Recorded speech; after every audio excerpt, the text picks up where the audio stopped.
Pronto.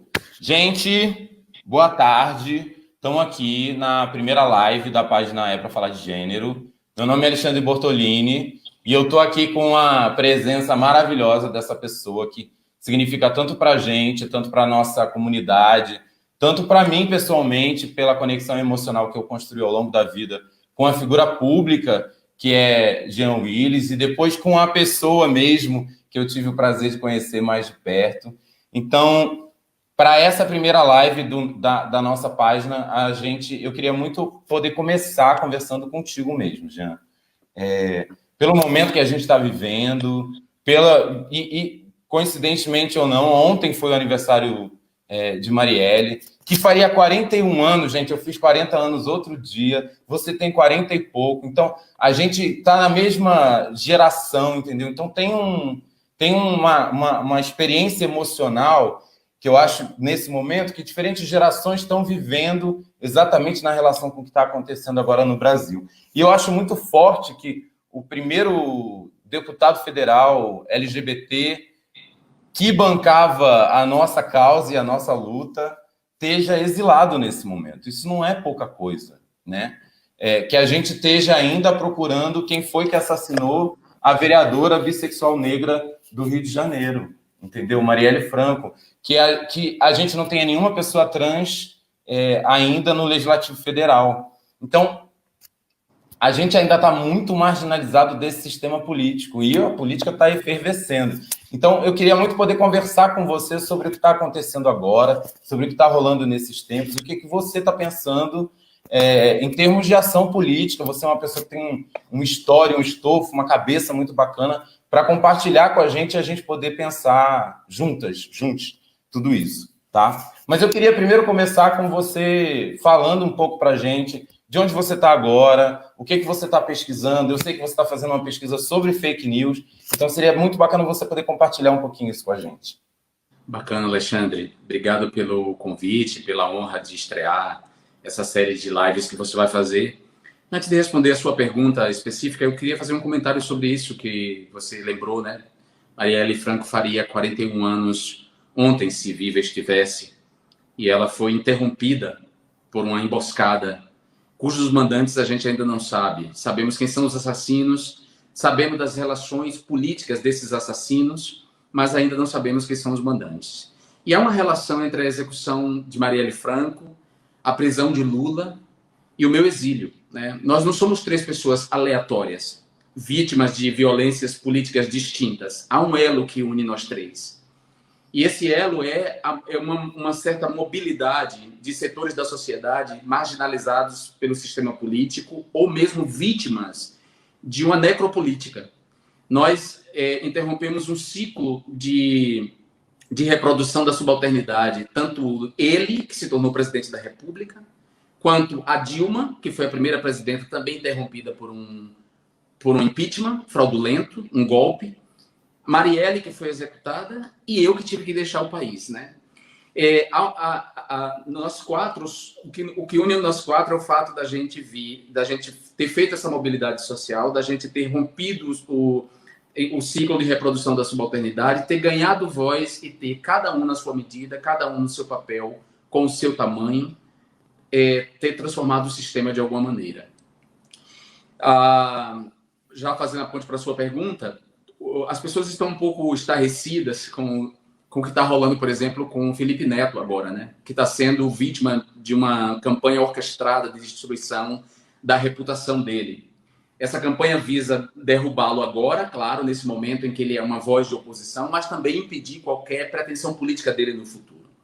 Felipe Neto é um menino rico, que enriqueceu, um rapaz que enriqueceu bastante, tem toda uma estrutura, inclusive, para se defender. Se ele, que tem toda a grana e toda a estrutura para lidar e derrubar, inclusive, as páginas mentirosas, estava ontem desesperado no Twitter com o que estava acontecendo com ele, eu queria que vocês imaginassem o que se sucedia comigo, o que sucedeu comigo por 8 anos, sem eu contar com essa estrutura. Esse esquema de destruição, de assassinato de reputações por fake news,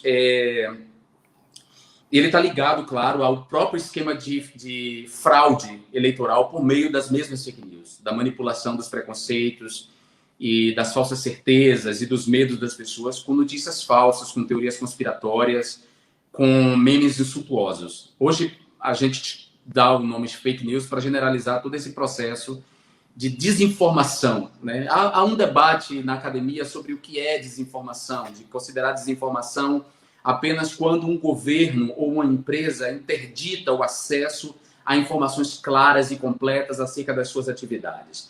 E há quem considere desinformação um fenômeno mais amplo, um fenômeno que inclui, claro, a interdição, a ausência de transparência acerca das atividades e dados de governo de uma empresa, mas também deliberadamente a confusão através de fake news e teorias conspiratórias. Então, desde que eu tive que deixar o país por causa das ameaças de morte e porque vítima de uma campanha difamatória pesada que praticamente destruiu a minha reputação no Brasil com mentiras, eu passei a me interessar. Já me interessava antes, porque eu tive que desenvolver estratégias de como lidar, ainda quando deputado, eu tive que desenvolver uma série de estratégias, era um terreno ainda pouco explorado, não se tinha ainda agências de checagem de notícia, né? Elas não existiam ainda, era todo um terreno virgem em se tratando de como reagir às fake news.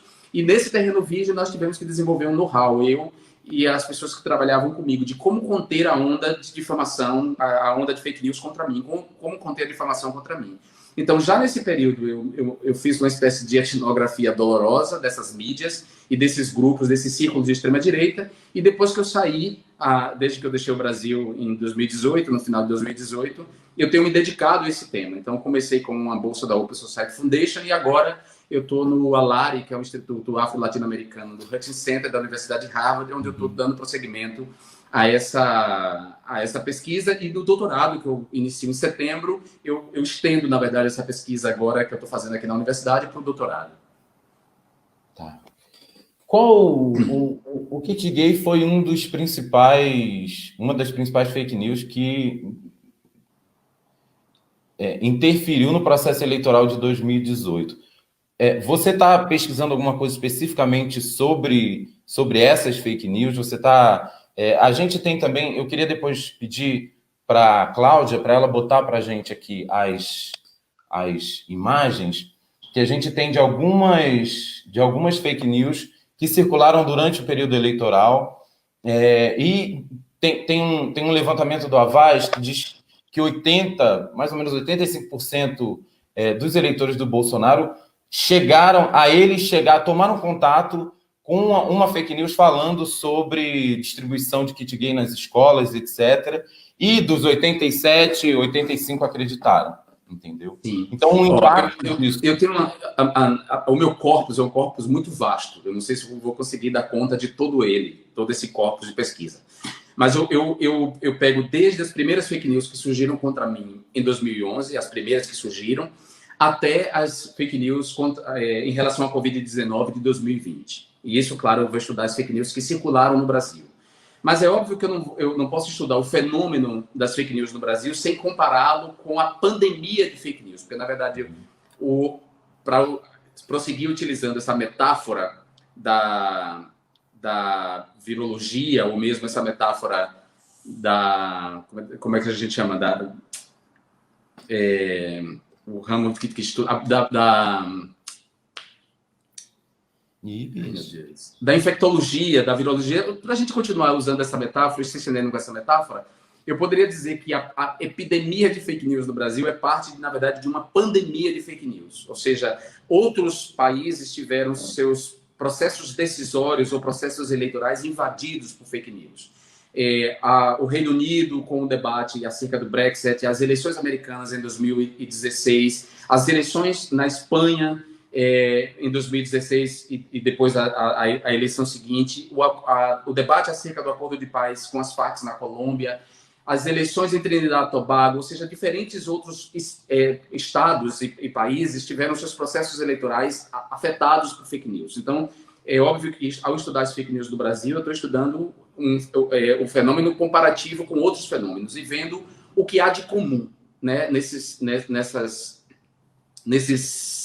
diferentes cenários. Então, o que há de comum nesses cenários? Que, de alguma forma, é um elemento que também é comum na ascensão do fascismo ou dos fascismos, tanto do fascismo histórico que aconteceu na Itália, com Mussolini, até o nazismo na Alemanha e os outros fascismos, o franquismo, salazarismo, as ditaduras latino-americanas dos anos 70, ou seja, todos esses contextos de emergência do fascismo, de ascensão do fascismo, há um elemento que aparece nessa pandemia de fake news, que são as questões de sexualidade e gênero. Em todos esses diferentes cenários, tanto nos cenários agora que eu falei, desses diferentes cenários, o debate do Brexit, o debate acerca do acordo de paz das Farc, as eleições americanas de 2016, as eleições brasileiras de 2018 e antes as eleições de 2016 municipais, o debate acerca do aborto na Argentina.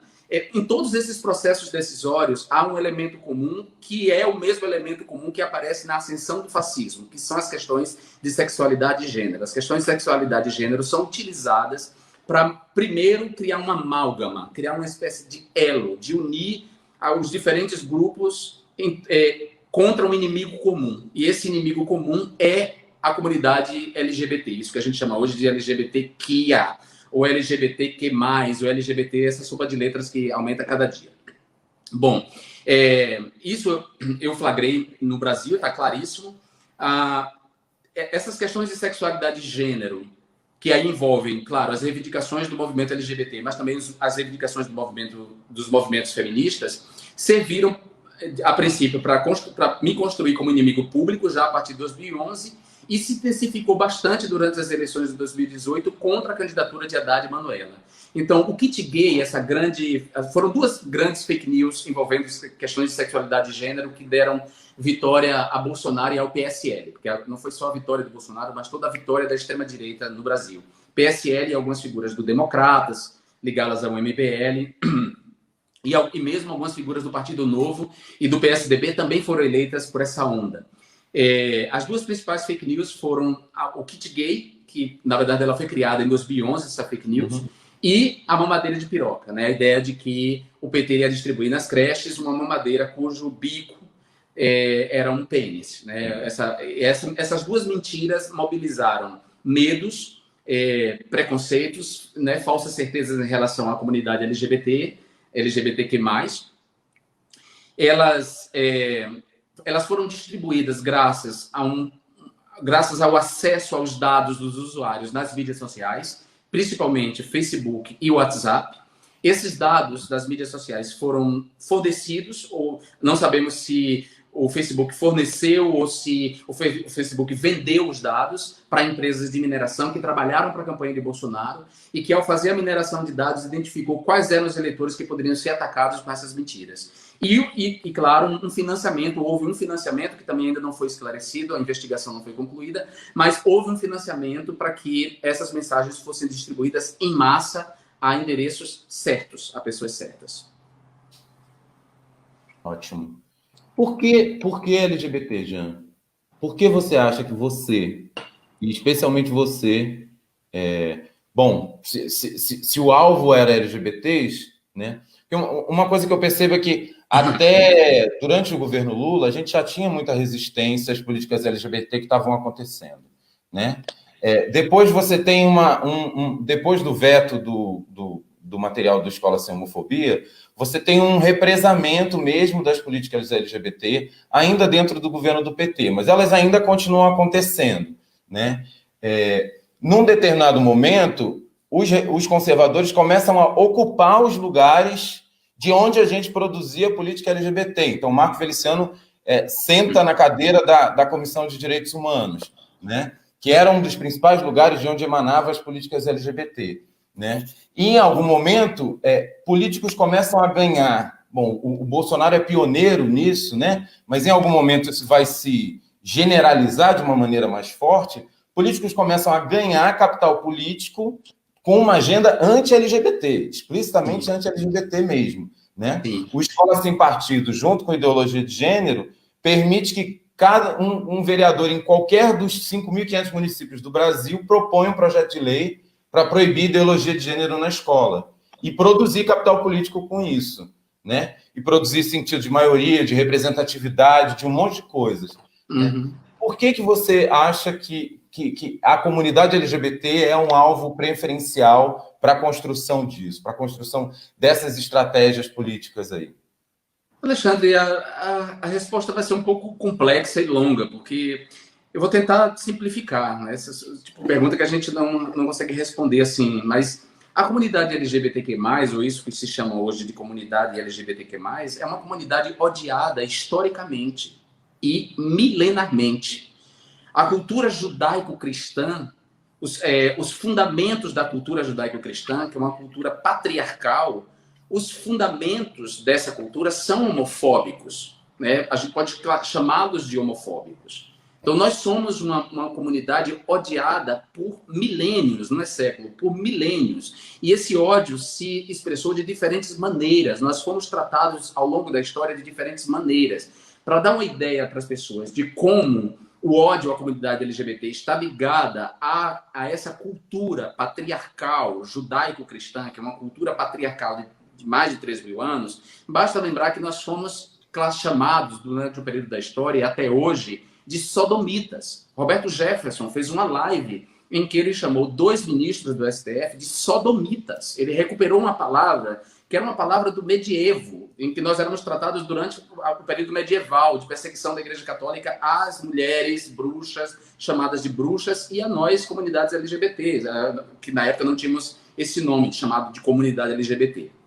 Embora nós existíssemos e nossas práticas sempre existiram. Então, nós somos odiados, ponto. E nós somos odiados porque nós temos uma sexualidade que liberta o sexo da sua função reprodutiva, né? Historicamente, o sexo, as práticas sexuais sempre foram legitimadas a partir da sua função procriativa. A hierarquia de gênero foi fundada na diferença dos sexos, na diferença biológica dos sexos. A partir da diferença biológica dos sexos, se organizou toda uma estrutura de dominação e uma estrutura que hierarquiza, que põe os homens machos, héteros, acima das mulheres. Então, essa cultura, que é uma cultura milenar, que está inscrita na gente da maneira mais profunda possível, porque está inscrita, não é escrita, está inscrita profundamente em nós, por causa disso, nós somos muito odiados. Então, é muito fácil nos transformar, em determinadas épocas, em inimigos, em nos culpar dos males que estão acontecendo. Não é a primeira vez que os gays são culpados, a comunidade LGBT é culpada por conservadores, por religiosos, fundamentalistas, por políticos oportunistas, culpados por males que estão acontecendo, né? Durante o nazismo, a gente sempre é bom lembrar isso, né? Quer dizer, o empreendimento nazista foi um empreendimento não só de purificação racial, mas também de correção sexual. E homossexuais foram mortos, foram por campos de concentração, foram submetidos a experimentos terríveis, como os experimentos de cura gay de Mengele, um médico pavoroso nazista. Ou seja, a comunidade LGBT foi vítima durante a ascensão de Franco, de Mussolini na Itália, Mussolini menos, mas Franco, Salazar, todos os tiranos. Agora, na Ucrânia, por exemplo, tem uma perseguição aberta do governo aos homossexuais. Ou seja, a comunidade LGBT ela é odiada historicamente porque a nossa sexualidade não resulta em filhos. Aliás, esse argumento é sempre utilizado, volta e meia, para deslegitimar nossas reivindicações, para deslegitimar, para nos negar direitos. Esse argumento é trazido à tona. Seja na forma os gays e 2 gays não têm direito ao casamento, nem 2 lésbicas, porque da relação deles não nasce filho. Até exortações do tipo, Deus não fez Adão e Ivo, Deus fez Adão e Eva. Ou seja, essas frases estão sempre aludindo a uma ideia de uma sexualidade que é boa, justa e legítima se ela resultar na procriação. A nossa sexualidade ela não resulta na procriação, mas a sexualidade de muitas pessoas heterossexuais também não resulta na procriação. Há pessoas heterossexuais que são estéreis, que não podem ter filhos, porque... né, naturalmente não podem ter filhos porque são estéreis. Há heterossexuais que não querem ter filhos, que para isso, inclusive, inventaram a pílula anticoncepcional, inventaram a camisa de Vênus, inventaram uma série de métodos contraceptivos para liberar o sexo da sua função procriativa. Há uma série de casais heterossexuais que querem ter filhos adotados e que adotam filhos. E a ciência já evoluiu para reprodução in vitro, ou seja, a gente já pode fazer reprodução in vitro e liberar o sexo da sua função procriativa, para que o sexo vire recreação e amor. Entretanto, apesar de todas essas transformações, os heterossexuais continuam, muitos heterossexuais homofóbicos continuam usando esse argumento contra nós. E esse argumento, ele cala fundo, mesmo em pessoas que se dizem progressistas.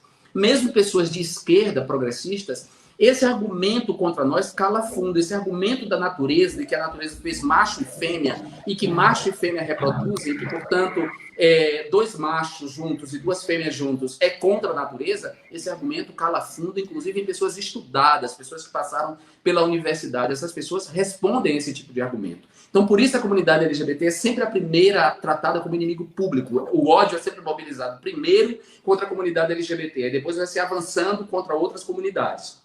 Mas primeiro vem sempre o ódio contra nós. Nós sempre somos tratados como os culpados. Há uma praga no mundo, ninguém responsabiliza o capitalismo e a exploração predatória da natureza que tem aproximado os humanos de outras espécies. Não. A culpa de haver sapos e nuvens de gafanhotos é das bichas, porque Deus está mandando um sinal de que vai acabar com o mundo porque aprovou seu casamento igualitário, ou porque agora 2 homens gays podem adotar filhos. Então, a interpretação é sempre essa, mistificadora, mentirosa, de não buscar a explicação científica, mas buscar a explicação que melhor fala os preconceitos das pessoas. Então, por isso, em todos esses cenários que eu falei, todos os cenários, processos decisórios e eleitorais, e em todos os momentos em que na história, em todos os momentos históricos em que o fascismo ascendeu, a comunidade LGBT esteve em perigo. Ela é sempre apontada como risco. Eles sempre consideram a nossa liberdade, a maneira como nós amamos, os nossos modos de vida como ameaçadores de uma ordem. E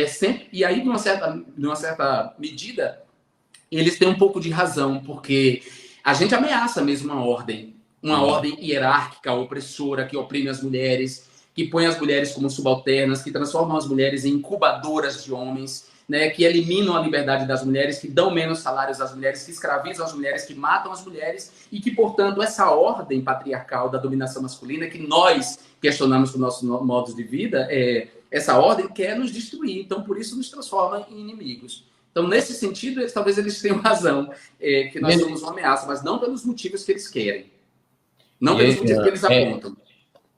E aí, quando a gente volta lá na história das fake news, a gente percebe exatamente isso, né? O quanto essas técnicas do gabinete do ódio, essas técnicas de destruição de reputação, elas vêm sendo testadas, experimentadas faz tempo, né? Em 2012, você promoveu um seminário lá na Câmara dos Deputados, participou Tatiana Leonço, fizeram um vídeo na sequência que expôs as pessoas que estavam na mesa, Tatiana especialmente. Então, esses ataques, eles já acontecem há muito tempo, só que eles acontecem em determinadas populações que socialmente não são as mais valorizadas. Então, é como se esses grupos conseguissem um espaço de experimentação, exatamente como os médicos nazistas, ou os médicos brasileiros que fizeram as mesmas experiências em Bichas Pretas, no Rio de Janeiro, entendeu?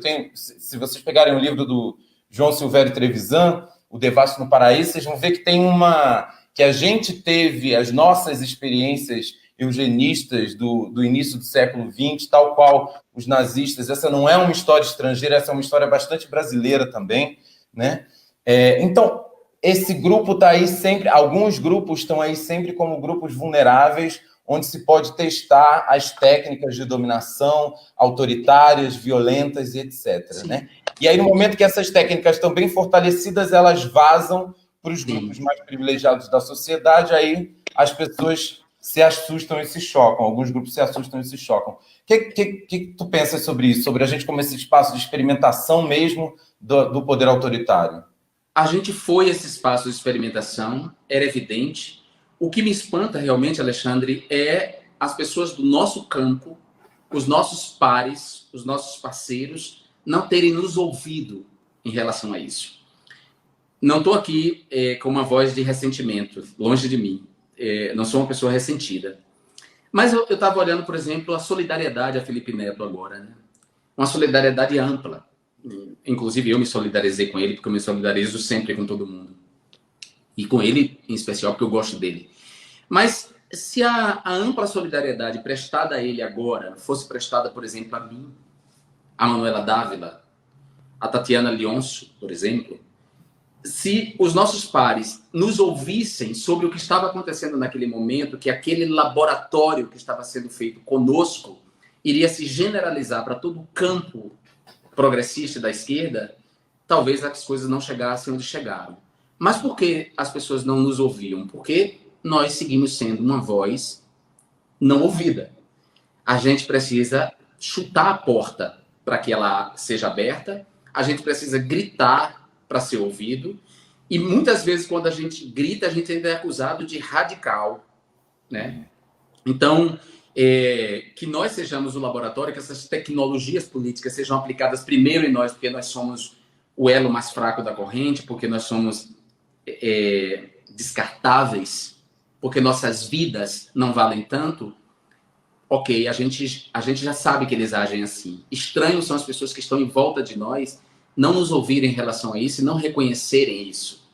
E ainda hoje há muita gente na esquerda com dificuldade de reconhecer. Aliás, é impressionante como o que a gente apontava, os apontamentos que a gente fazia, o que a gente dizia, é depois assimilado pelo jargão dessa maioria progressista de esquerda, e ninguém não só não dá o crédito, como não faz sequer uma meia-culpa, né?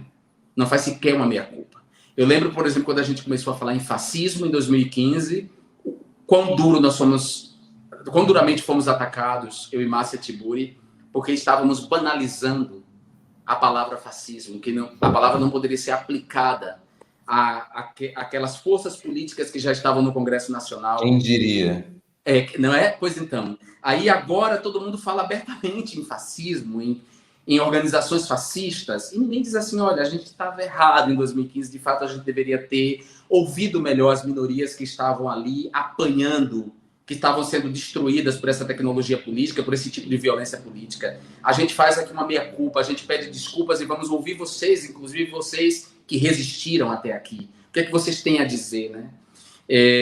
Não se faz isso. Isso me espanta muito mais do que o próprio uso da extrema-direita, o uso que a extrema-direita faz da gente como laboratório para suas políticas de controle e de dominação. Isso vale para a gente, isso vale para a gente enquanto comunidade LGBT, e isso vale para vários outros grupos sociais, que nem minoria são, e pelo contrário são a maioria, inclusive, da nossa sociedade. Há quanto tempo a gente tem milícia na Zona Oeste do Rio de Janeiro funcionando, operando, e precisou ela chegar no governo federal para algumas pessoas perceberem o que é uma milícia e como essa forma de dominação funciona, né? Então, isso é outra coisa que eu queria falar com você, que é também como essa violência... Hoje está muito óbvio, né? O que é a índole fascista desse governo, o que é essa violência política e como é que ela funciona, né? essa política miliciana, né? Mas essa violência ela é desigualmente distribuída, essa violência política, né? Ela não atinge todo mundo da mesma maneira. Se Marielle não fosse uma mulher negra vinda da periferia, provavelmente, talvez ela não tivesse sido executada da maneira como ela foi morta, né? Talvez eles não tivessem a audácia de matar um vereador da cidade mais conhecida do Brasil, se não fosse uma mulher negra, né? Não. Então, como é que essa violência política atinge de maneira diferente a gente, né? Inclusive dentro da comunidade LGBT, né? O quanto também alguns grupos dentro dessa comunidade LGBT se surpreendem com um certo estado de violência, quando outros grupos... Essa é a realidade cotidiana. Essa sociedade nunca aliviou na transfobia dela, né? Então, a violência sobre alguns grupos ela é muito mais intensa, a depender de qual o teu posicionamento de classe, qual a tua identidade racial.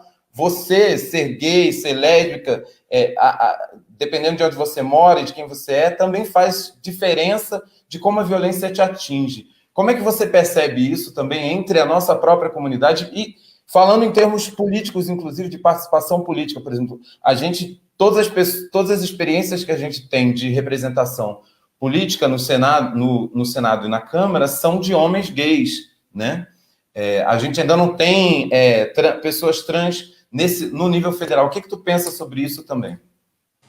Bom, a gente não sabe se a gente tem pessoas trans em nível federal ou não, porque há muitas pessoas trans com passabilidade e que optaram, inclusive, depois de fazer a transição e a redesignação, em silenciar acerca desse processo.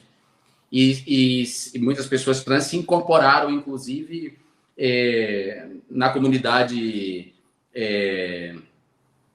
cisgênera, né? Assim, eu estou dizendo isso porque, por exemplo, o João Nery conta muito isso no livro dele, no Viagem Solitária, e depois, em diferentes conversas, ele falou para mim quanto ele poderia ter ficado tranquilo em Berço Esplêndido no lugar de um homem hétero, cisgênero, quando, na verdade, ele era um homem trans. E ele poderia não ter aberto essa história e não ter dito nada para ninguém. Há outras pessoas trans que se encontram nessa situação.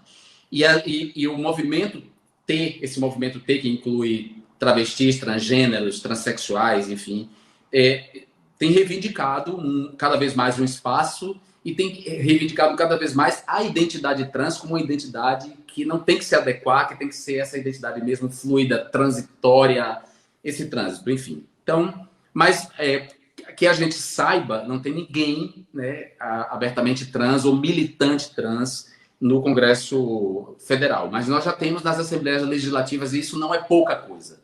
A gente não pode considerar isso pouca coisa, né? Eu acho que é uma questão de tempo mesmo.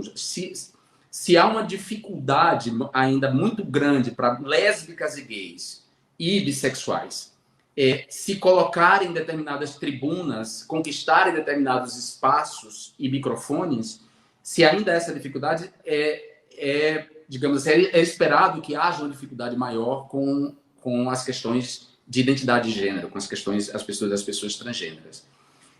Isso faz com que nossa comunidade, claro, nossa comunidade é uma comunidade bastante diversa e que nós não ocupamos só essa posição na vida. Nós não ocupamos uma posição que vem apenas do gênero, da identidade de gênero ou da orientação sexual. Essa é uma das posições. Há pessoas que escolheram atuar politicamente a partir dessa posição de sujeito e integram o movimento LGBT. Há outras pessoas que reconhecem suas outras posições de sujeito e militam e fazem uma militância, um ativismo interseccional, que é o meu caso, por exemplo. Antes de me forjar um ativista LGBT, eu me tornei um ativista estudantil dentro do movimento pastoral da Igreja Católica, da pastoral da juventude do meio popular e da pastoral da juventude estudantil. Então, antes de me tornar um militante LGBT, numa época em que era muito difícil ser militante LGBT, muito difícil mesmo, anos 80, eu me fiz um ativista pelos direitos estudantis e um ativista do meio popular. Eu era filho de trabalhador, de um homem negro, pintor de automóveis, pobre, filho de uma lavadeira, empregada doméstica. Eu venho da pobreza, eu vivi a minha infância na extrema miséria. Eu trabalho desde os 10 anos de idade. Eu sou nordestino, baiano. Eu tenho essas posições de sujeito que me levaram a assumir um ativismo que ia além da luta pelas liberdades civis da comunidade LGBT. Era uma luta contra a desigualdade social, uma luta contra o racismo, uma luta de combate à fome, de ampliação de postos de emprego, de mobilidade no sistema educacional e, ao mesmo tempo,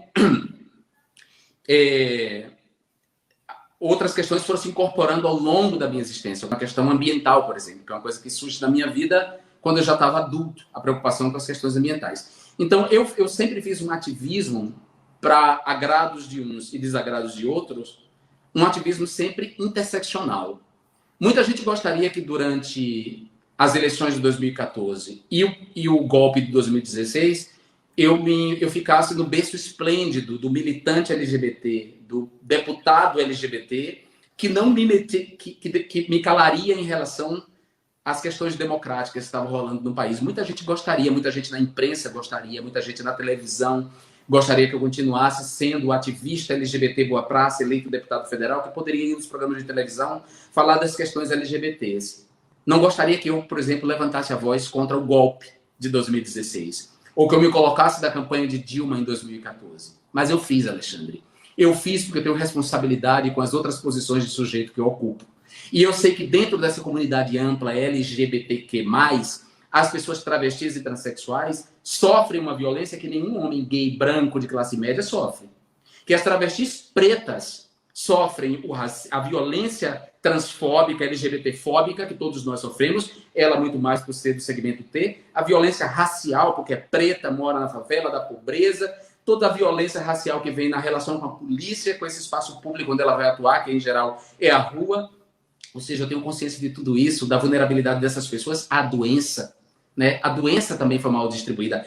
A AIDS foi uma doença que abateu, no primeiro momento, abateu toda a comunidade LGBT, mas depois a AIDS se pauperizou, se feminilizou, né? Se interiorizou. Como é que eu poderia fazer uma atuação LGBT desprovida dessas outras questões? Jamais. Isso desagradou a certos gays de classe média? Desagradou. Muitos me detestam até hoje. E dizem, e batem no peito para dizer, ele não me representa. Desculpa, não quero lhe representar. Aliás, eu nunca pedi para representar a comunidade LGBT. Eu represento porque é inevitável, porque não se foge dessa representação. Essa representação, queiram as pessoas, queiram ou não, ela existe, mesmo que elas não queiram.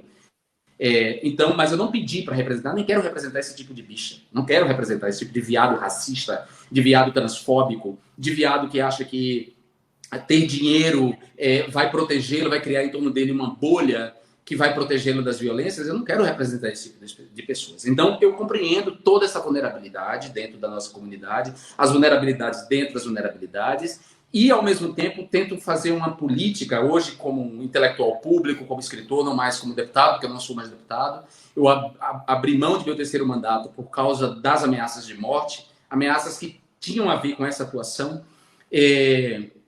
Então, eu busco fazer hoje um trabalho que é um trabalho de ser ponte, né? De ser ponte e, inclusive, fazendo com que nós, dentro dessa comunidade tão diversa, sejamos pontes. Porque também tem certos discursos homofóbicos na comunidade trans que não me agradam.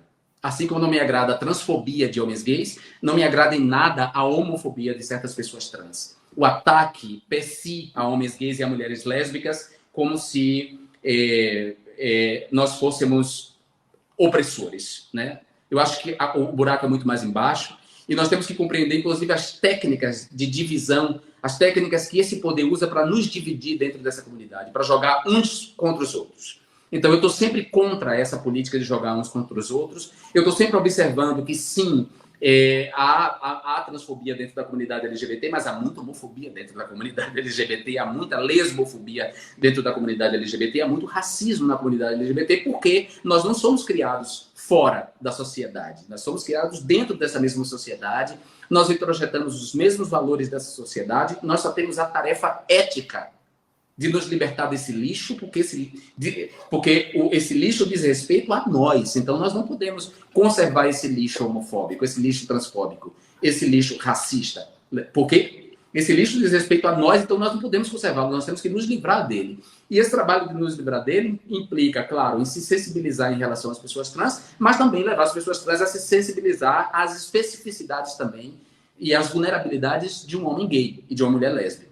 Então, eu acho que essa atuação ponte é a atuação mais necessária nesse momento, não só para a nossa comunidade, mas todo o campo progressista de esquerda, esse campo democrático aí. A gente precisa de uma atuação ponte entre nós.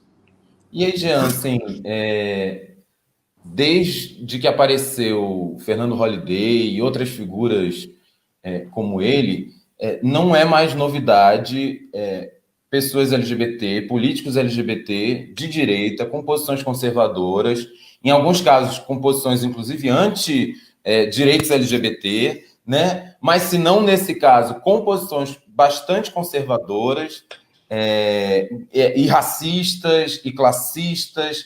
Enfim, pelo que tu falas e pelo que a gente conhece da nossa comunidade, esses políticos, em alguma medida, representam algumas pessoas que fazem parte da nossa comunidade. Como é que você vê esse embate em que a ideia de representatividade já foi mastigada, digerida e cuspida pela extrema-direita, e a gente agora tem, inclusive, candidatos negros, candidatas mulheres, candidatos LGBT, que trazem um discurso conservador, não só de direita economicamente, mas conservador, classista, por vezes fascista mesmo, violento. Alexandre, isso tem a ver com a maneira como esses males operam sobre nós, de fora para dentro e de dentro para fora. Homofobia, sexismo, homofobia, transfobia, machismo, racismo, não correspondem só a um conjunto de violências exteriores, linguísticas, né, de atos linguísticos performativos, de violência física, surras, espancamentos, estupros, assassinatos. Não tem a ver só com leis restritivas de direitos, não tem a ver só com um conjunto de violências externas. Homofobia, transfobia, sexismo, racismo tem a ver com a violência de dentro para fora. Esses males, eles são introjetados em nós. Eles estruturam a nossa subjetividade no sentido lacaniano, de que Lacan fala em que as subjetividades são estruturadas como linguagem, pela linguagem. Ou seja, de uma maneira menos acadêmica, esses males estão dentro de nós. Nós somos educados nessa sociedade, nós frequentamos as escolas, as igrejas, as fábricas, nós frequentamos os clubes, nós frequentamos os lugares, nós assistimos a mesma televisão, nós vemos a mesma publicidade, o mesmo cinema, ou seja, nós introjetamos esses males. Esses males produzem uma desidentificação conosco. Em um momento das nossas vidas, nós nos sentimos sozinhos, nós nos sentimos errados, nós nos sentimos sujos, nós nos sentimos criminosos, nós temos vergonha do que nós somos. O trabalho, o coming out, sair do armário, se assumir, é um processo, uma desconstrução de si, que nunca é completa. Alguns de nós nos desconstruímos mais do que outros. Outros tantos de nós ficam naquela posição de mendigar o afeto, a atenção, o cuidado do opressor. Esse opressor começa pela nossa família, pelos nossos próprios pais, pelos adultos das nossas famílias, pelos nossos irmãos. A gente mendiga o amor dessas pessoas. A gente mente sobre nós mesmos para que elas nos aceitem. A gente finge que a gente tem namorada ou namorado. Ou a gente silencia sobre namorado e namorada para ser aceito. A gente mente para os colegas de escola. Muitos de nós, chega um momento da vida que dá um basta nisso e se liberta. E isso faz da gente um ativista. E a gente encontra uma comunidade de iguais. Outros fazem mais ou menos essa ruptura, essa saída. Sai por imperativo do desejo, mas segue sentindo vergonha de si, culpa, e segue tentando agradar os opressores. Por isso, há figuras como Fernando Holliday, que está sempre buscando agradar o opressor. Por isso ele mente, diz que é virgem, que nunca transou, que vai transar depois do casamento. É uma mentira, certo? Por isso que ele diz que o Dia da Consciência Negra, ele mandou tomar no cu o Dia da Consciência Negra. Por que ele faz isso? Porque ele quer agradar o opressor branco. O opressor branco que quer sempre alguém como ele para passar pano para o seu trabalho sujo. O fascismo, como diz a Toni Morrison, o fascismo não teria tanto sucesso se ele não cooptasse entre as suas vítimas aqueles dispostos a passar pano para o fascismo.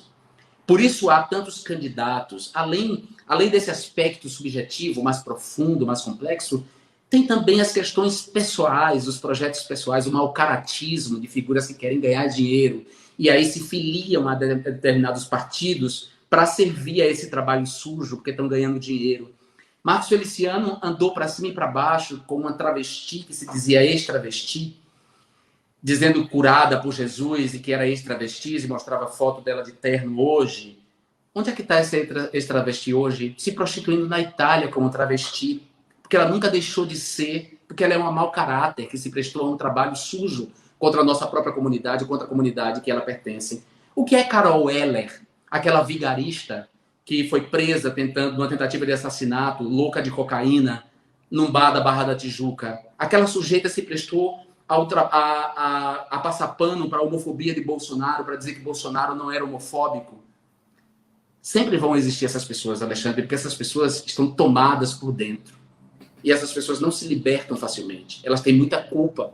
Elas teriam que ter um repertório cultural muito grande, né? O repertório cultural, ler livros, ver filmes, ter visto exposições, ter conversado com pessoas, ter aberto a mente para se libertar desse ódio de si, dessa vergonha.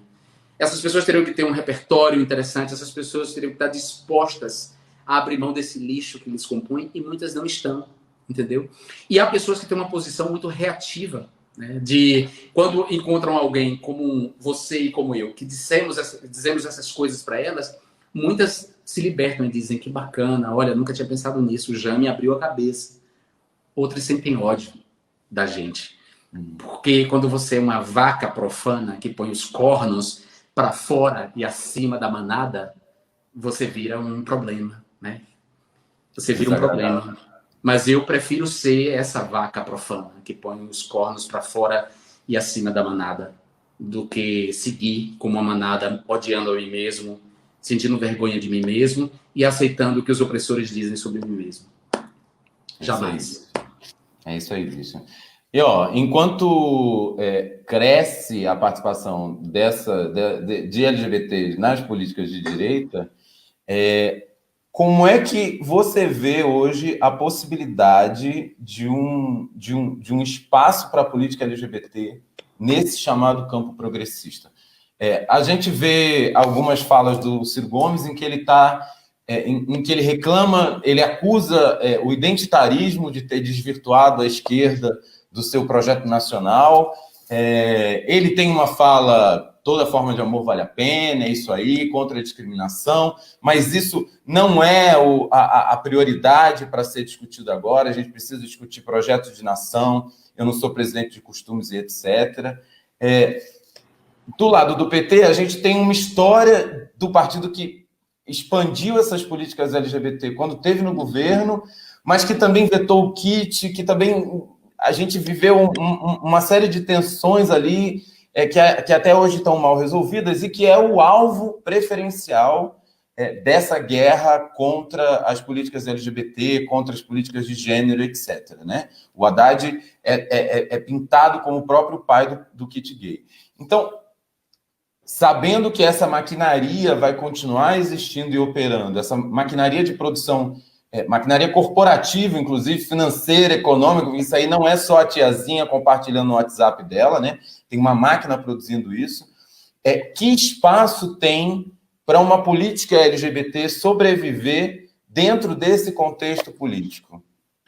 Olha, eu acho que sempre vai haver um espaço para a política LGBT vigorar enquanto existirem pessoas LGBTs, enquanto houver discriminação baseada, e discriminação negativa baseada nas nossas identidades sexuais ou orientações sexuais e identidades de gênero. Sempre vai haver espaço para a comunidade LGBT. Mas essa atuação, ela tem que ser uma atuação plugada com o momento que a gente vive.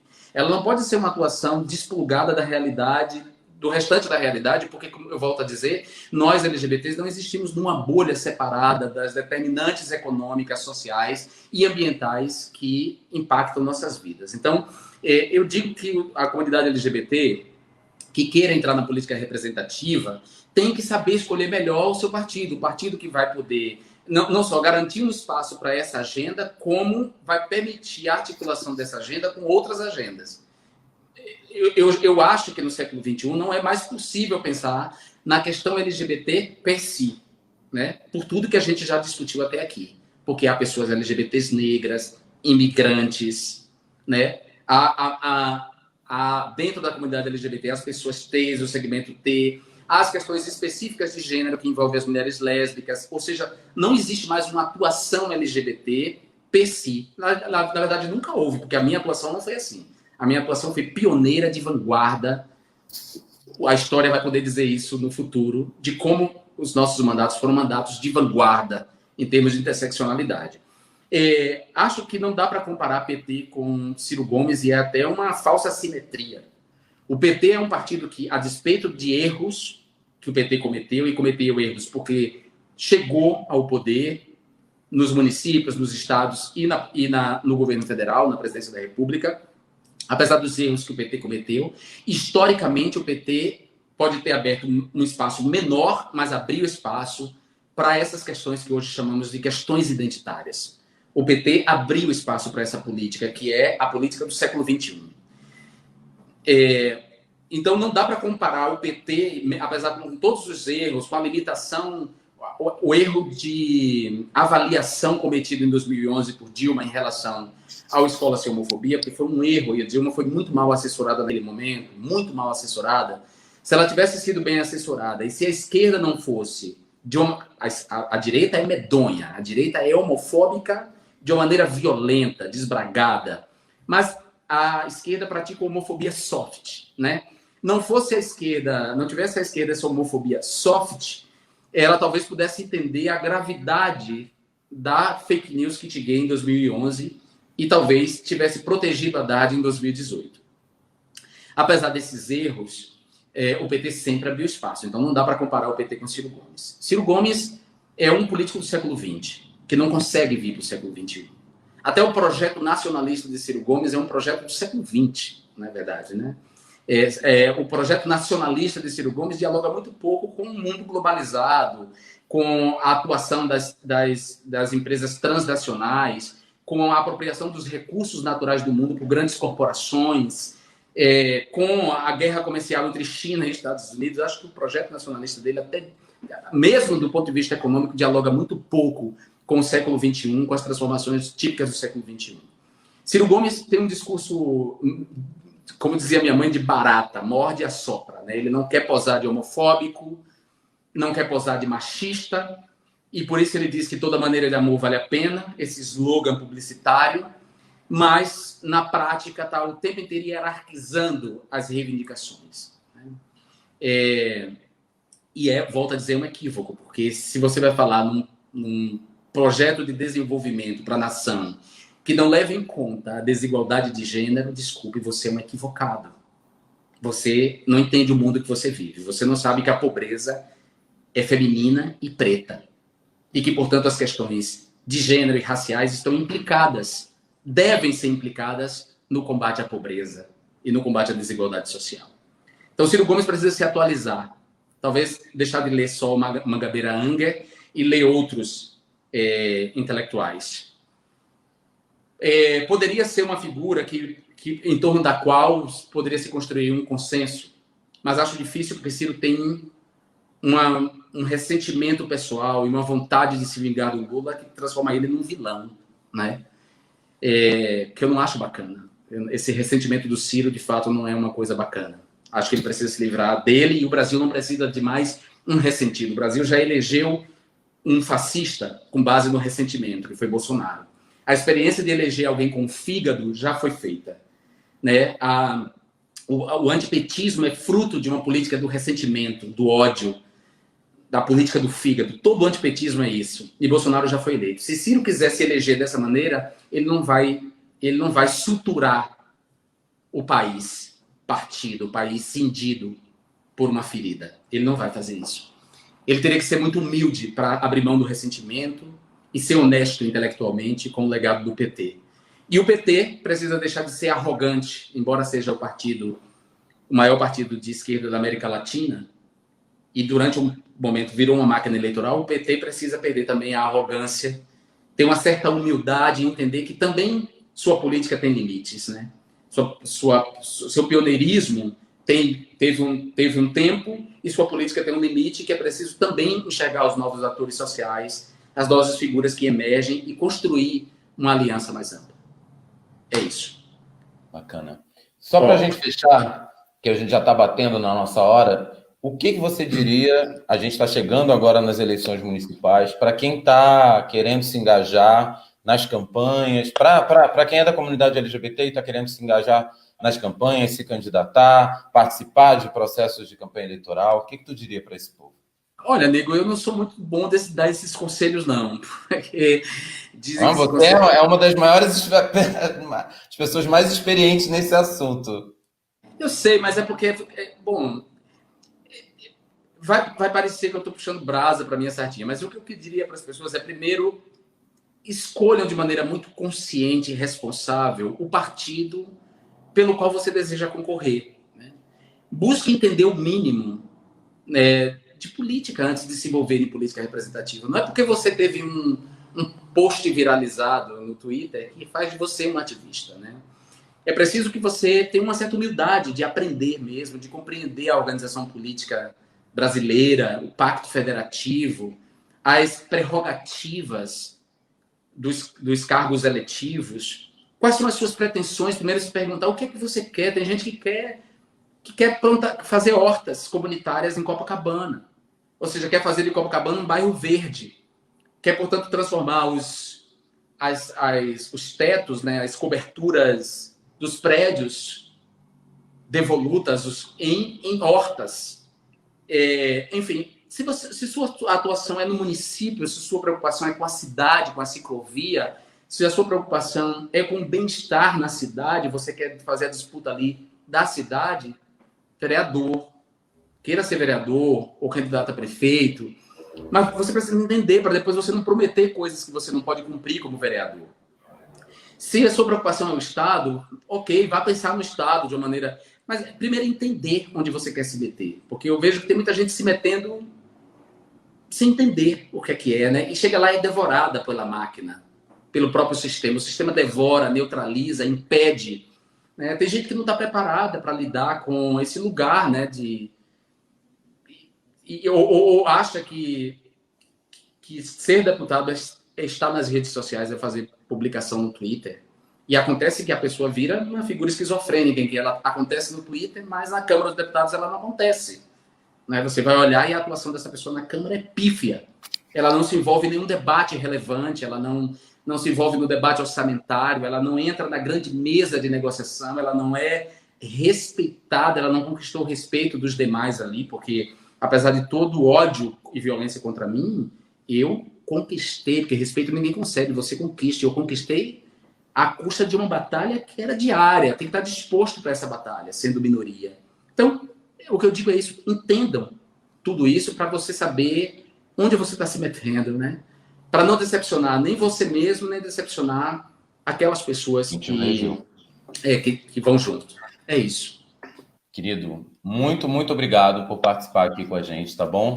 Valeu mesmo, suas palavras são alimento pra gente, viu? Obrigado. Beijo enorme, sei que você tem outra live agora, começando já no... É no Brasil 247, né? 247, isso. Isso.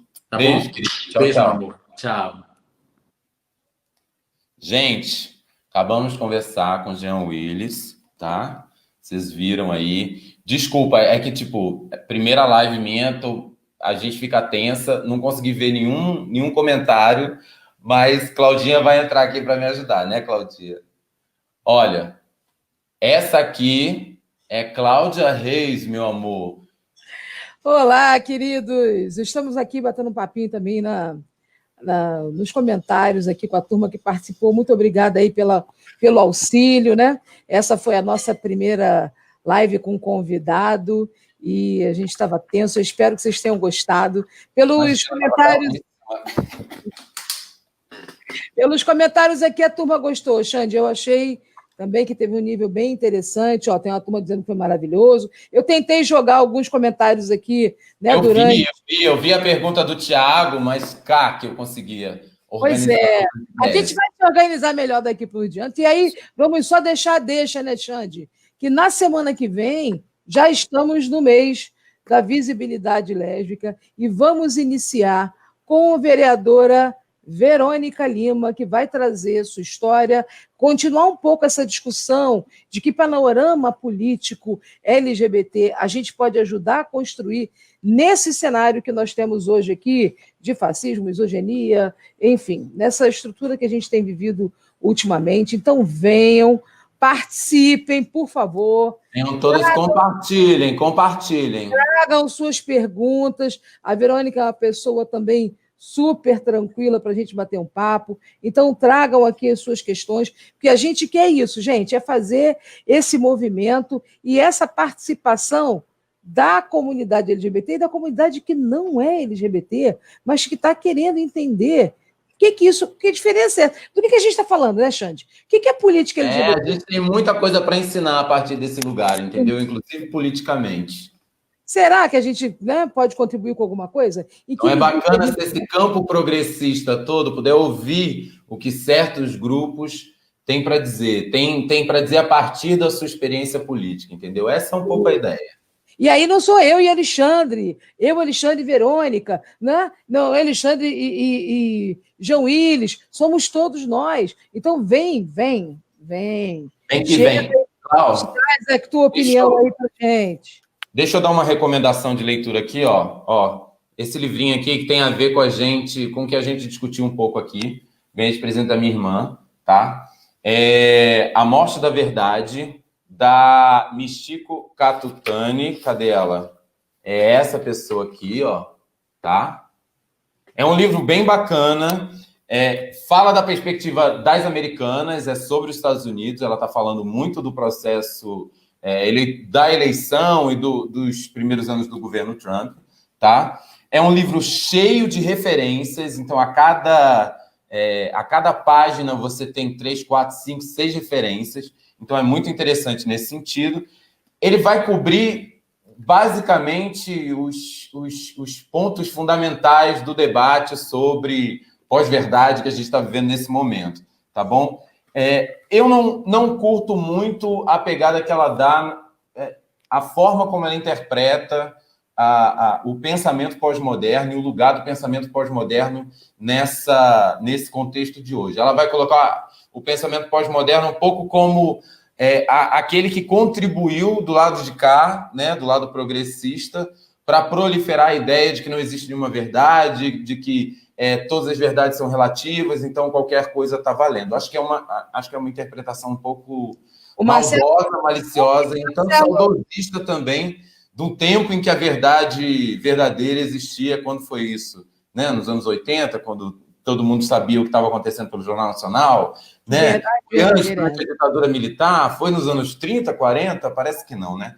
Mas, fora isso, é um livro muito completo sobre esse tema e acho bacana. Deve ter... Bom, você deve conseguir baixar o PDF na internet, não precisa gastar dinheiro com as americanas. O Marcelo Delag aqui, que está assistindo conosco, disse que realmente é Mara. Então, ele já leu aí, está ratificando a tua indicação. Olha que beleza.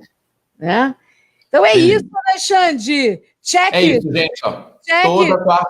Toda terça-feira, às 16 horas, estamos sozinhos nesse horário, entendeu? Não tem nenhuma outra live às 4 horas da tarde para competir, então você pode assistir a gente, tá bom? Toda terça-feira, aqui nessa paginazinha para falar de gênero. Se você não está nela, acha ela em algum lugar desse vídeo que foi compartilhado e segue a gente para você receber as notícias e essas lives também semanalmente, tá bom? É isso, gente. E a partir de 1º de agosto, nós teremos várias postagens sobre a história lésbica também na página. E aí a gente traz também as tuas questões no dia da live. Alguma coisa que você não entendeu, que você ficou em dúvida, ficou curiosa, traz para a gente também discutir no dia da live. Próxima live, terça-feira que vem, 16 horas, com Verônica Lima e Cláudia Reis aqui, Alexandre Bortolini, e a gente vai fazer um bate-papo bacana, tá bom? Muito obrigada aí pela participação de todos. Um beijo, gente. Beijo, Cláudia. Beijo. Tchau.